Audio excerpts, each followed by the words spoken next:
Good afternoon, everyone. On behalf of BLK Center for Child Health and BLK Max BLK Max Hospital and IAP Central Delhi, I, Dr. Swati Bharadwaj, welcome you all to this BLK Telepedes webinar on sports injuries in children. We know sports is a very good way to teach fitness, discipline, team spirit, and so on to children. But there are risks involved, and some sports injuries are peculiar to children, and if not dealt with correctly, they can have long-term consequences. To chair today's session, we have Dr. Deepak Chaudhary. He is Principal Director, BLK Max Center for Arthroscopy and Sports Medicine, and Dr. Shiv Choksi. He is Senior Consultant, BLK Max Center for Arthroscopy and Sports Medicine. They will be joining us shortly, and we have with us Dr. Mukul Mittal. He is Associate Consultant, BLK Max Center for Arthroscopy and Sports Medicine. He specializes in dealing with sports injury and as well as rehabilitation of the sports injury, particularly in children and young adults. Over to you, Dr. Mukul. Thank you, Dr. Swati, for the introduction. Good afternoon to everyone who has joined in. And my sincere thanks to BLK Max Center for Child Health and IIP Central Delhi branch for giving me the stage today to present this online webinar. So I'll be talking about common sports injuries in the young athletes, how to identify and how to manage. I'll just quickly introduce myself. So I did my graduation and my master's in sports and exercise medicine from BMMC and Safdarjung Hospital. After which I worked with a few sports teams as well as I worked for a brief time in Singapore before joining BLK Max Center for Arthroscopy and Sports Medicine. So when it comes to the young athlete, we must know how the young athlete is actually different from a grown-up.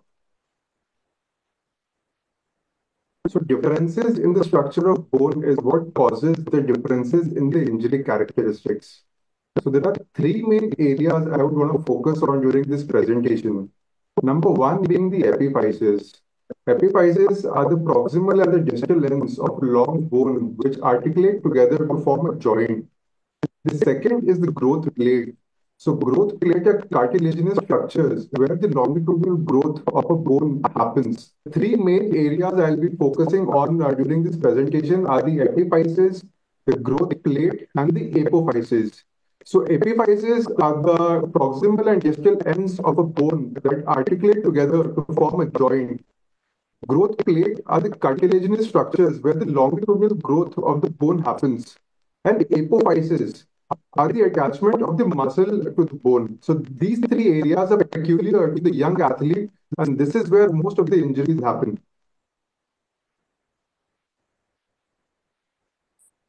In terms of epidemiology, we can expect to have 2 to 7 injuries per 1,000 yards of play in children. The incidence of injury increases with age, and once the child is more than 17 years, the incidence is the same as of grown-ups. The location is based on the sport the young child is playing. For example, a gymnast will complain mainly of wrist pains, a thrower will have shoulder pain, a footballer will have injuries related to the foot and the ankle. Okay, so the first thing we'll talk about is the growth plate injuries, coming to the acute growth plate injuries. So these injuries are subsequent to any trauma or fall that may happen during sports, and 15 to 30% of childhood fractures will relate to the physes. So physes determine the future length and orientation of the adult bone. So any failure to manage these injuries properly may lead to a lifelong deformity in that person's foot.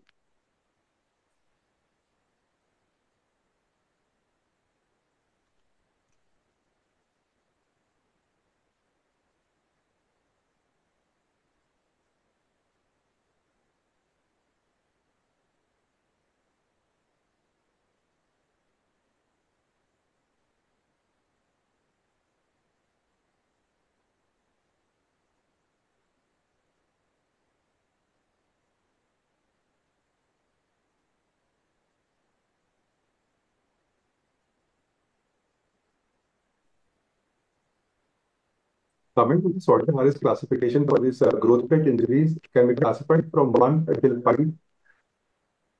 So one is just this widening of the growth plate. Two is a fracture of the growth plate that extends into the metaphysis. Three extends into the epiphysis. And the fourth is a fracture through and through that transverses the epiphysis as well as the metaphysis. So in terms of clinical history, the patient will come to you after an acute trauma or fall during sports, presents with localized joint pain and swelling, limited range of motion. If the fracture is severe, there may be some angulation at the fracture site. So investigation of choice is an X-ray, and whether if you're in doubt whether it's a Salter Harris 1 or especially Salter Harris 5, then you must compare the limb with the opposite side. So any painful joint swelling or pain after trauma, you have to consider it a physical growth plate injury unless proven otherwise.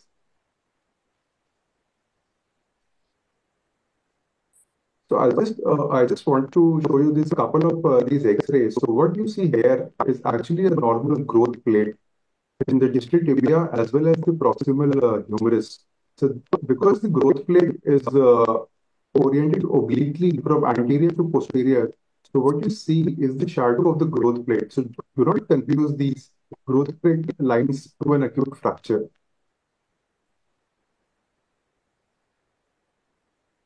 In some cases, your epiphysis may also be fragmented.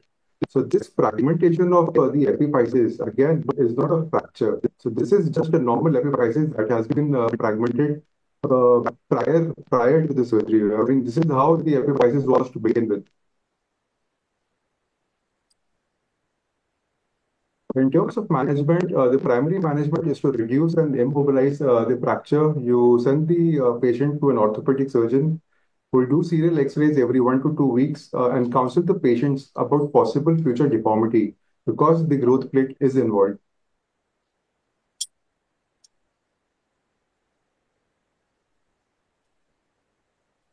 Not exactly a sports injury, but this is one of those things which I cannot skip from my presentation.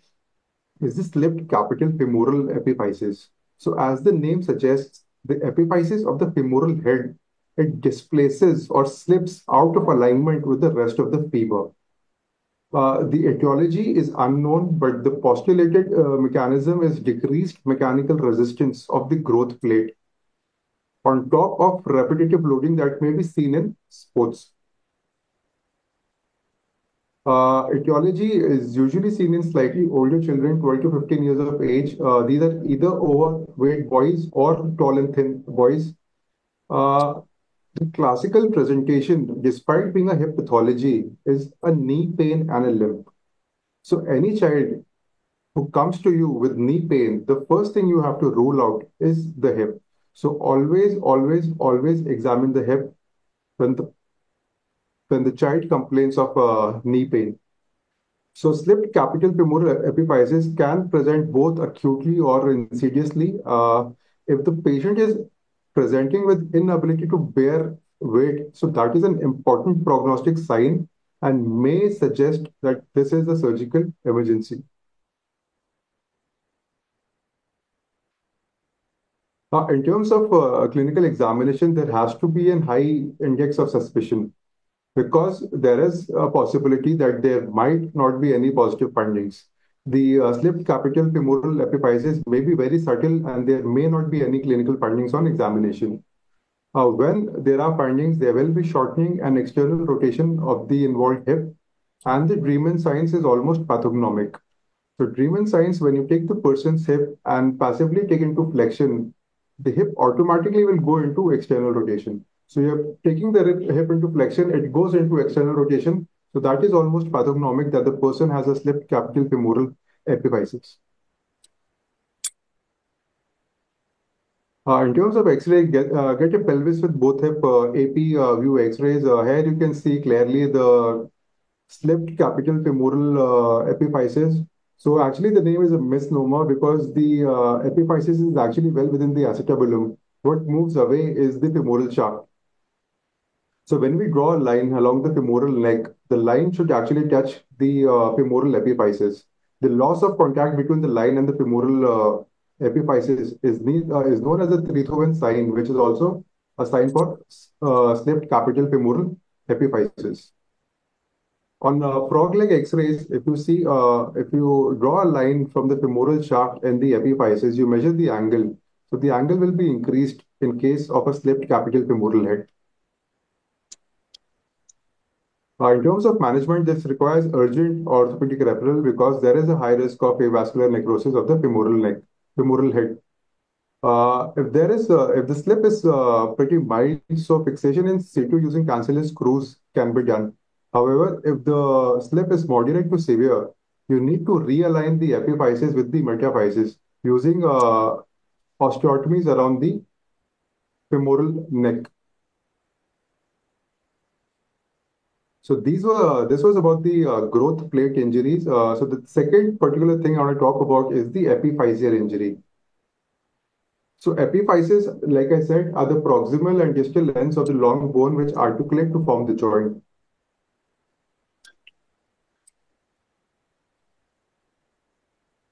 Dr. Swati, just checking in about the sound and everything. So it is not breaking any longer. Okay. So Yeah. So epiphyseal injury again can be acute or chronic. So coming to the acute traumatic epiphyseal injuries are basically osteochondral fractures. So what happens is there's a fracture of bone along with the overlying cartilage. So after an injury, there is a piece of bone which has detached from the underlying bone and has taken the overlying cartilage along with that bony fragment. Clinically, it is very similar to a growth plate injury. The patient will complain of acute pain, swelling, difficulty to weight bear. In terms of examination, there will be localized tenderness, effusion in the joint, and painful and limited ROM.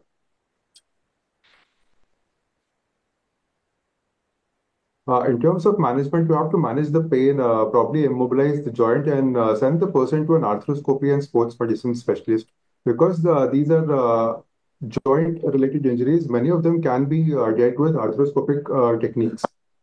In terms of management, if the fracture fragment is of decent size, it can be reattached to the donor side.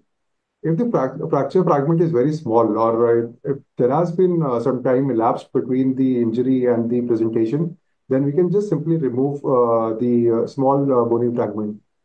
Both of these procedures are, of course, followed by a rehabilitation protocol given by the sports medicine specialist. The chronic injuries of the epiphyses are known as the osteochondritis dissecans or OCD. So these are overload injuries of the epiphyses.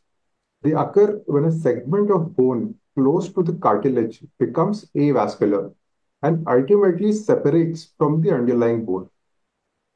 So the etiology again here is micro trauma along with your vascular compromise.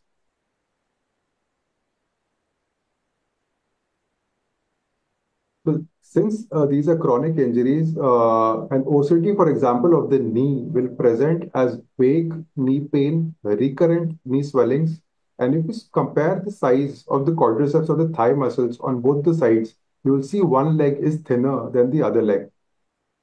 Sometimes the overlying cartilage of the bone can become loose. For example, in this case, if you see the MR, there is some edema in the medial femoral condyle in the bone. The overlying cartilage, as you can see here, is loose and almost come apart, making a grade 4 chondral lesion on the medial femoral condyle. So in such cases, these loose fragments will cause the patient symptoms such as crepitations, locking, or a sensation of popping inside the knee. The first line of investigation is an X-ray. However, the investigation of choice is the MRI. In terms of management, again, it depends on the fragment size, the stability, and the location.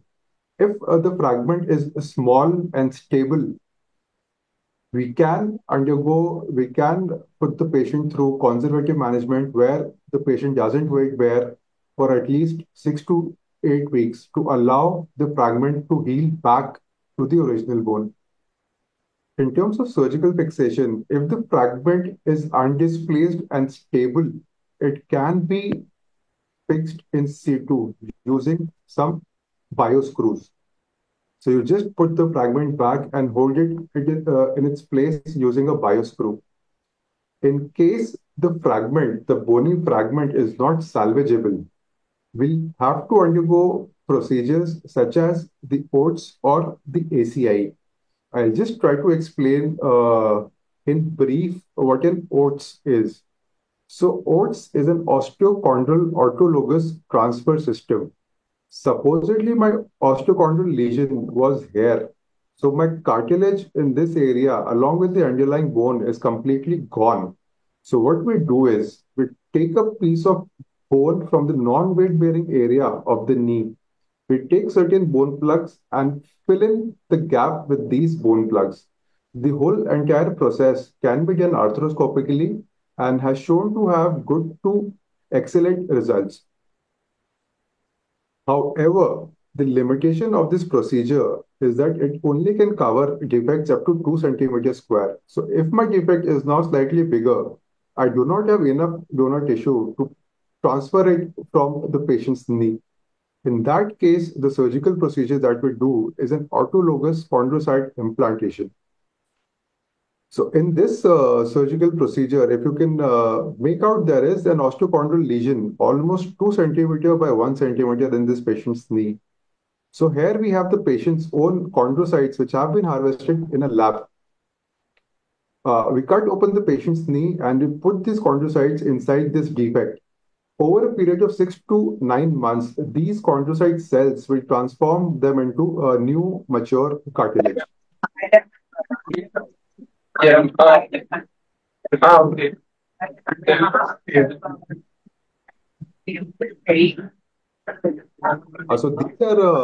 this XCI is a novel treatment for osteochondral lesions for young as well as older population that is being offered at the Center for Arthroscopy and Sports Medicine at BLK. Now coming to the apophyseal injuries. So tendons attached to the bone via cartilaginous plugs called apophyses. For example, this is your quadriceps, this is your patella, this is patellar tendon which attaches via this cartilaginous plug on the tibial tuberosity. So these injuries can again be acute and chronic overuse injuries.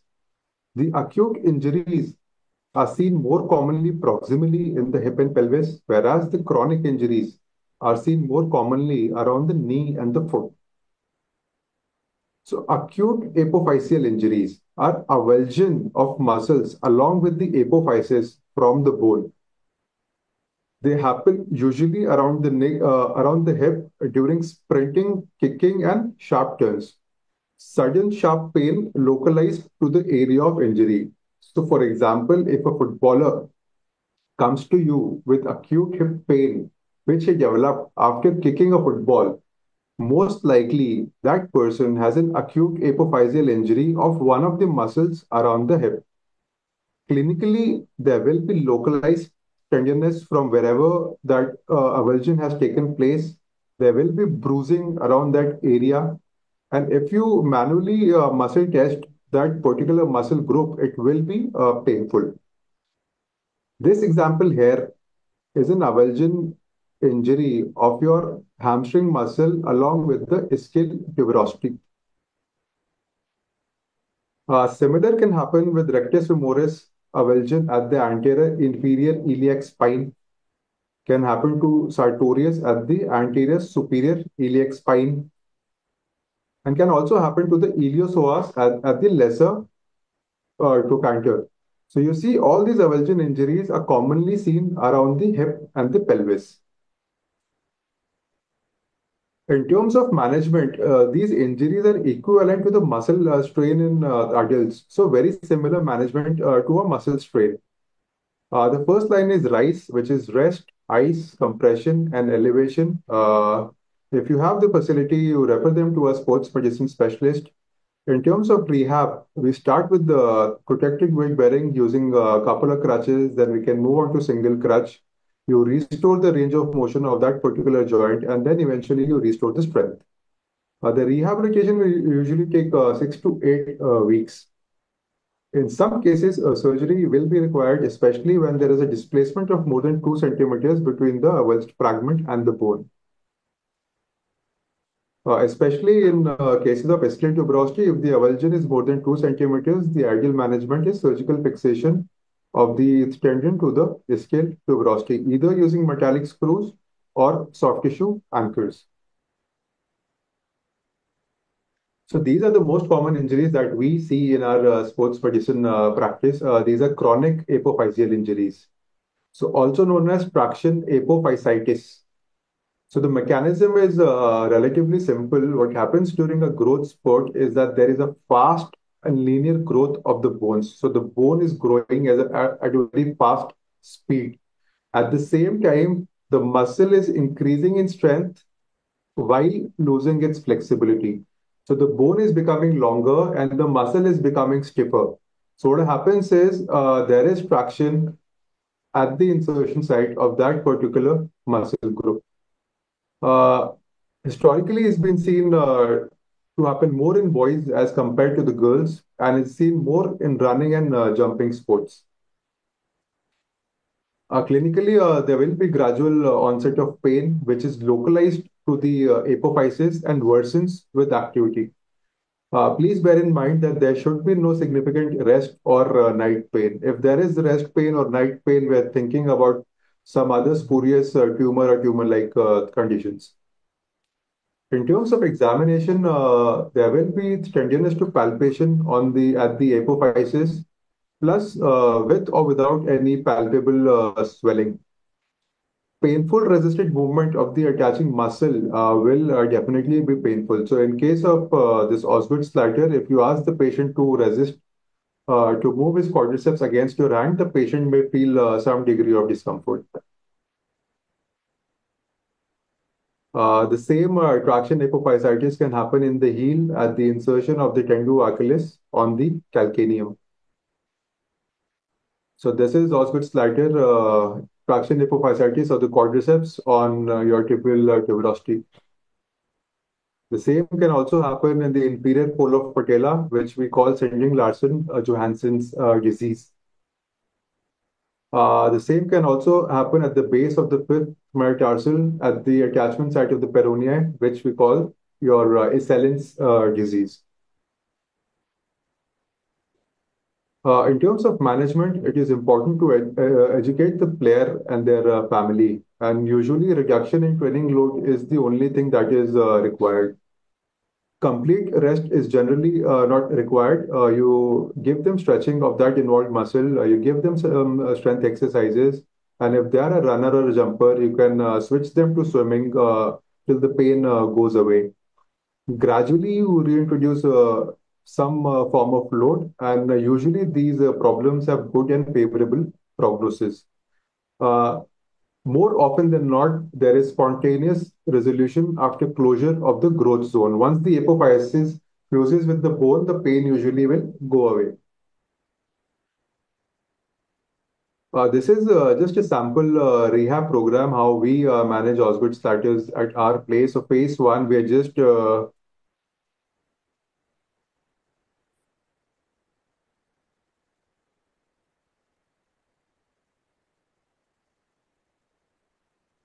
So phase one, we're only testing the person's ability to produce force and we check how much strength the particular muscle group has. Phase two is when we can start to strengthen that particular involved group of muscle.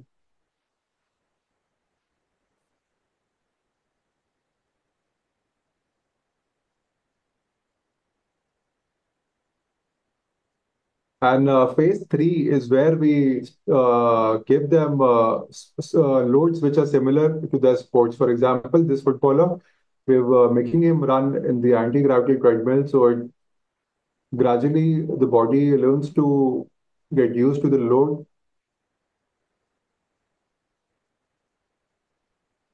And eventually the person can be brought back on the field in around 6 to 8 weeks.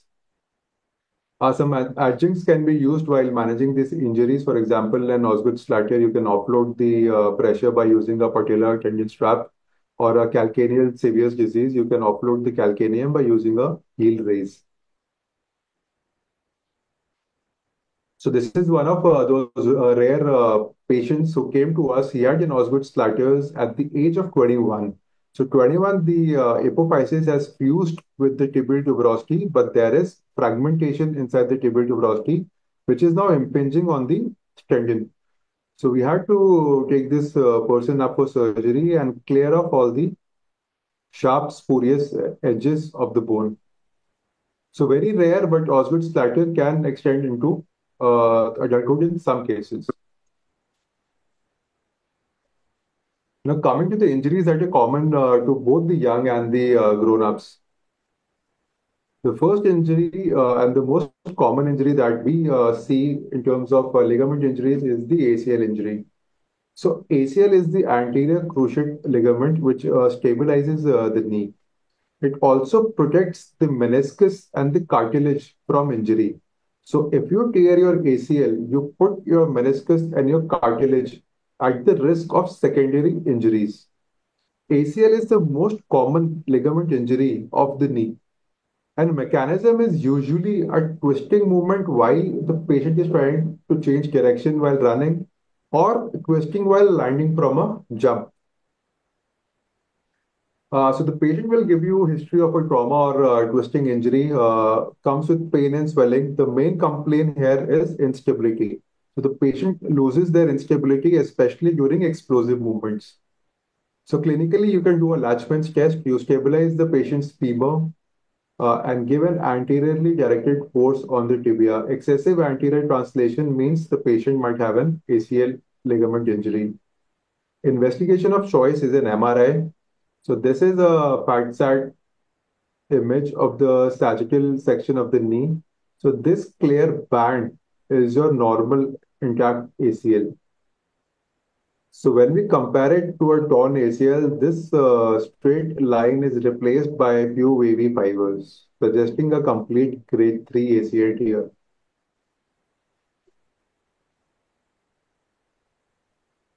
Acute management, of course, is managing the pain and swelling, and these children will require an arthroscopy and sports medicine referral.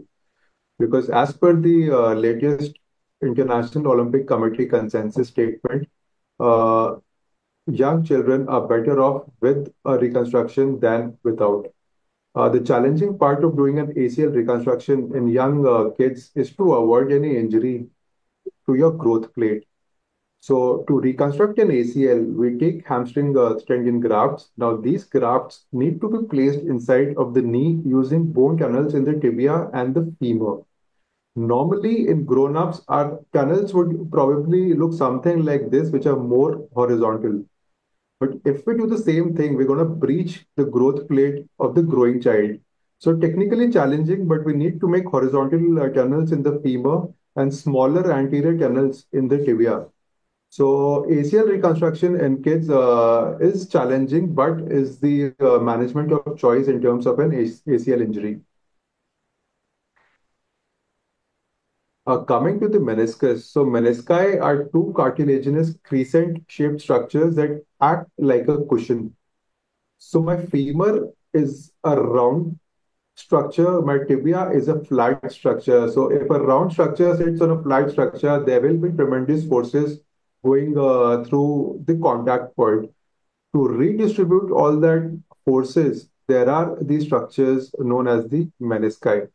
So menisci lie on the tibial plateau, one on the medial side and one on the lateral side.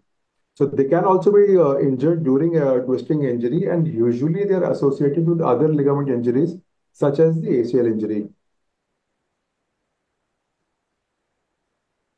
The tears can be classified according to their shape, can be longitudinal, can be bucket handle, can be flap tears, or a radial tears. Clinically, the patient comes with pain, delayed swelling, and mechanical symptoms. So, if the patient gives history of locking, grinding, or something popping inside the knee after an injury, so that person could be having a meniscal injury. Clinically, I've just, for the ease, I've marked out the patella. So this is my femoral condyle, this is my tibial condyle. The space between the femoral condyle and the tibial condyle is the soft spot where we look for joint line tenderness. So if you press here and if it pains, then it's likely that the person has a meniscal injury. Investigation of choice is an MRI. So this is the medial meniscus on the sagittal cuts of the MRI. This is the anterior horn. This is the posterior horn. So anterior horn looks normal, looks like a triangular, complete black structure. So this vertical line inside this black triangle is a meniscal tear.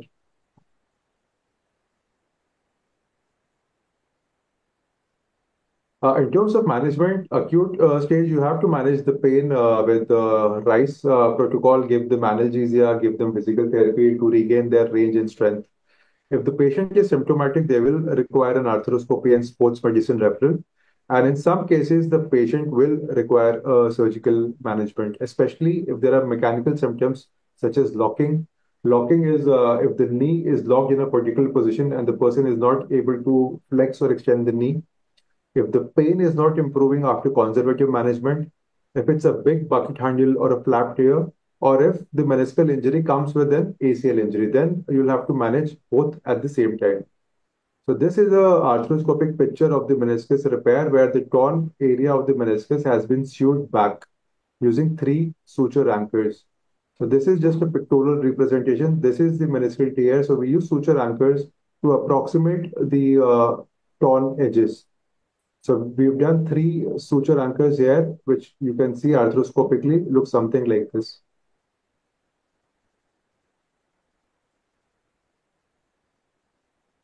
So discoid meniscus is a congenital abnormality of the meniscus, where the meniscus, instead of being like a crescent, is now in the form of a disc. So because there is increased volume of the meniscal tissue, it is at an increased risk for tears. More than 90% involve the lateral meniscus, and these discoid meniscus are usually asymptomatic in a lot of people. So a person will never ever in their life know they had a discoid meniscus unless unless there is an injury, of course. So if a young child, especially a young boy, points towards his lateral side of the knee and he says his knee snaps or locks, or if he has pain and deep squats, then assume it's a discoid meniscus. So on MRI, it's actually very easy to see. This is a coronal section of the knee. So this is your medial meniscus. This is your lateral meniscus. So meniscus are triangular shaped structures on sagittal and coronal cuts. So because in this case, the meniscus is not crescent but a complete disc, you see the whole area is covered by meniscal tissue. When you go in arthroscopically, so what should have been something like this, like a crescent, looks something like this. So it's a complete disc that covers your tibia and the femoral condyle. So these cases, when symptomatic, will require an orthopedic referral where we do a saucerization procedure, which is basically just to say we cut the area of meniscus of the disc and make it a crescent shape.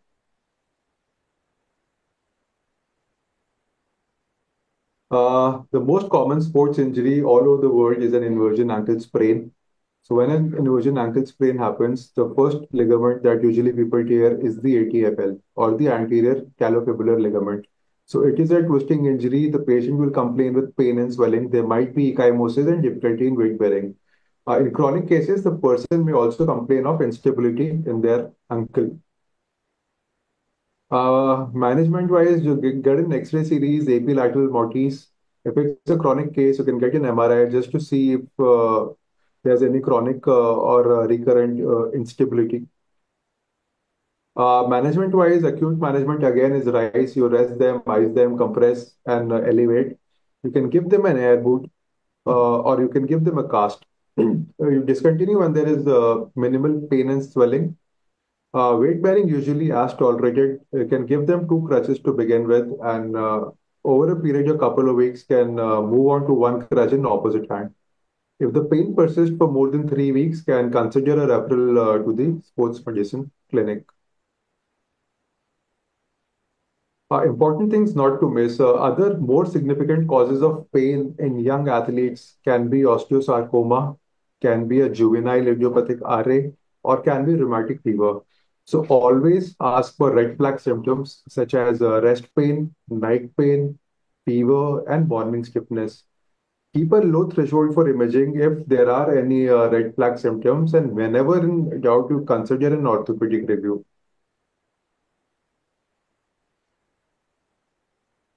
Very briefly, I'll just talk about injury prevention and exercise prescription for young kids.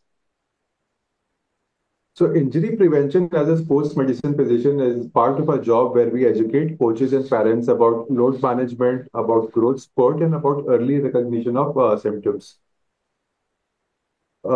The important thing is the implementation of these injury prevention programs, such as the 11 plus kids program, which is been developed by FIFA and is supposed to be done as a 20-minute warm up before the person starts their football practice. The other thing which we need to do is to create a level playing field. What I mean is that kids with similar maturity with should play with other kids of similar maturity. Chronological age is not a measure of maturity. Let me just explain this slightly more. So, at any given age, one standard deviation is almost 12 months. So, somebody whose chronological age is 13, their maturity can be between 11 to 15 years, considering two standard deviation on either side. So, if all age 13 kids are playing together, some of them would be skeletally 11 and some of them would be skeletally 15. So, if you're playing a contact sport like football, if this 11-year-old boy tackles this 15-year-old boy, so we know which one is going to get more damage or more prone to particular injury. So, what academies internationally are now doing is they're using skeletal age as a measure of child's growth and development. So, they'll do this X ray, they'll find the skeletal age, and then they'll put kids of equal maturity in the same training group. Uh, this also helps to prevent the injury, while it also helps to enhance the skills of those particular groups because now they're competing with similarly mature kids.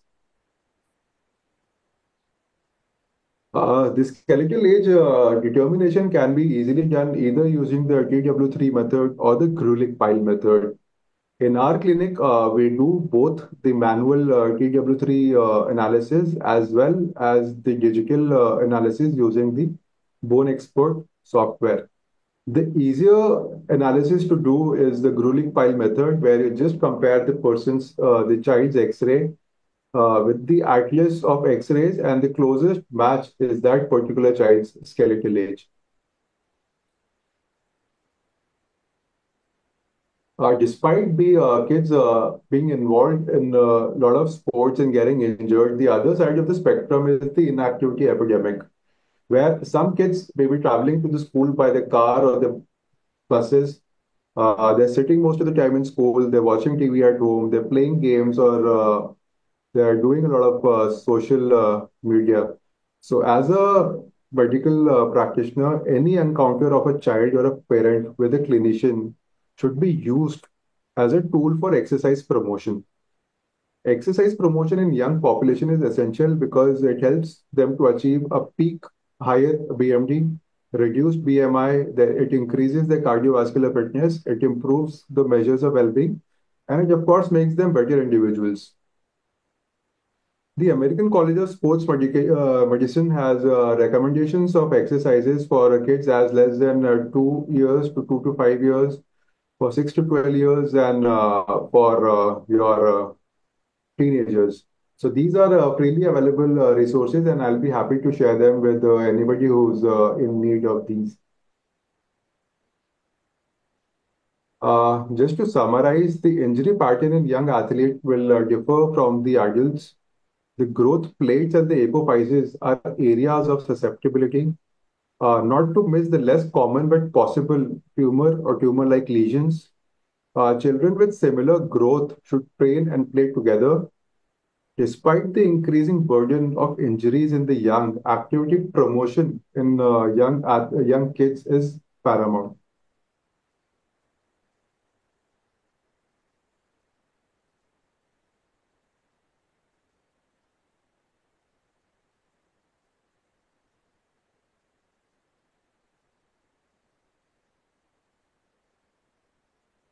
Thank you, Dr. Mukul, for such an elaborate presentation and telling us in detail different types of sports injury and how to manage them. So I guess our chairpersons are not yet free. So begin by asking some general questions like, does a pre-sports warm-up routine help in preventing or decreasing the chances or severity of the sports injury?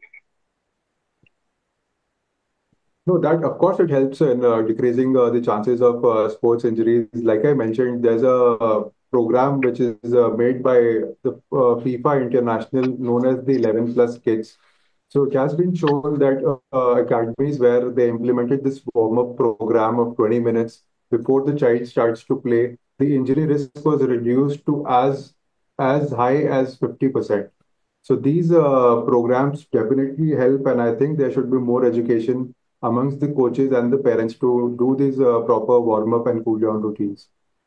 And I guess the warm-up routine would also differ according to the nature of sports which the child is participating in. Yes, most definitely, because it depends on the nature of sport. It depends if the sport is an upper limb dominant sport or a lower limb dominant sport, or if it's an endurance sport or if it's a start and stop sport. So there are slight variations. I mean, I would say doing something is better than doing nothing, but if it can be made sport specific, then there's nothing like that. Okay, so and could you also tell us, for the benefit of the audience, at the point of injury, what are the do's and don'ts which we should take care of immediately before the child actually reaches medical care? So at the time of injury, I'm assuming the best thing which the medical practitioner who's at the site of injury can do is number one, immobilize, or at least, for example, if it's an upper limb injury, just put them in an arm sling, or if you don't have access to an arm sling, you can just roll the t-shirt up onto the shoulder, so the extremity is well rested. In terms of lower limb, I mean, just tell them not to put any weight on the limb. You give them crutches to walk. And I mean, it's very simple. The RICE protocol, you rest them, you ice them. If you have access to a crepe bandage, you just cover it with a crepe bandage and you keep the limb elevated above the level of the heart. Okay, so we do not have any questions in the chat box. Do audience have any questions? You can raise your hands and ask.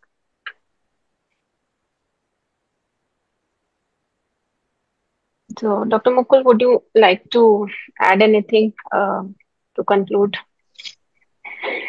Just one thing I would like to add is I'm not sure if a lot of doctors here are getting requests for the bone age measurement, because that is one thing which nobody is doing, and a lot of kids when they come into sports or when they qualify for a particular sports, they're asked to get their age verified by particular doctors, and the guidelines are very simple. You just have to do TW3, but I'm not sure whether a lot of people are aware on how to do these TW3 or GP method, skeletal age estimations. So So actually, if anybody yeah, wants to when such include in situation arises, we have pediatric endocrinologists who usually estimate the bone age for us using this charts or the TW3 method. So we usually refer them to the pediatric endocrinologist when specific bone age estimation is required or requested. Okay, so we have come to the conclusion of this session. Despite initial glitches with the sound, thank you, Dr. Mukul, for such an elaborate presentation and enlightening us. And thank you, audience, uh, for maintaining patience. So we will be welcoming you in another interesting Telepeat session in next month. Thank you so much.